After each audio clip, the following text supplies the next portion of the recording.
ఇవన్నీ ఎంజాయ్ చేస్తే ఈ మెమరీస్ అన్నీ కూడా ఈ బ్రెయిన్లో స్టోర్ అవుతాయి.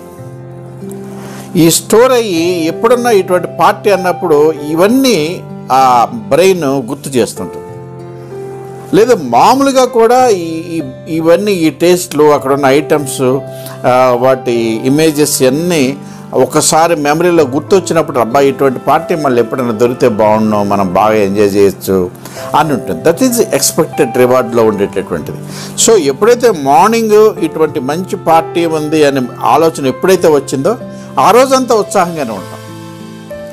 అప్పటి వరకు మనం చేయడానికి ఇష్టపడిన పని కూడా చెక్క చేసి వదిలి పడేస్తాం అంతే. లేని ఉత్సాహం ఎందుకంటే సాయంత్రం పార్టీకి అటెండ్ అయ్యి ఎంజాయ్ చేస్తామనేటువంటి ఎక్స్పెక్టేషన్తో ఇక్కడ చాలా పనులు ఈ రోజంతా ఉత్సాహంగా ఉంటాయి.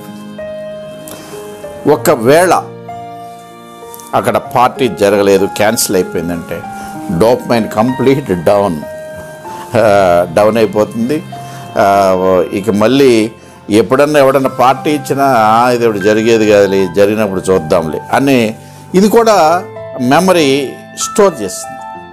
ఈ బ్యాడ్ ఈవెంట్స్ని కూడా బ్రెయిన్ గుర్తు చేస్తుంది. ఎవడన్నా పార్టీ వచ్చేటప్పుడు టక్కని ఈ మెమరీ బయటకు వస్తుంది. నువ్వు పలానప్పుడు వెళ్ళావు, ఇలా జరిగింది, ఎక్స్పెక్ట్ చేయొద్దు అనేటటువంటిది. అంటే జరిగినప్పుడు కదా అని.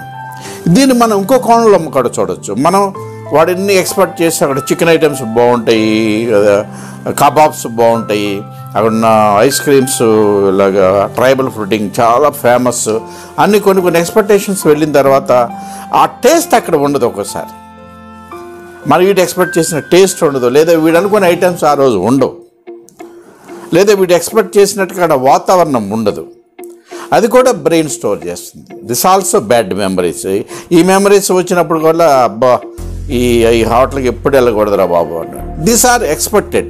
ఆ expected reward, unexpected reward fail అయితే ఉండేటటువంటిది ఇది. This is expected reward.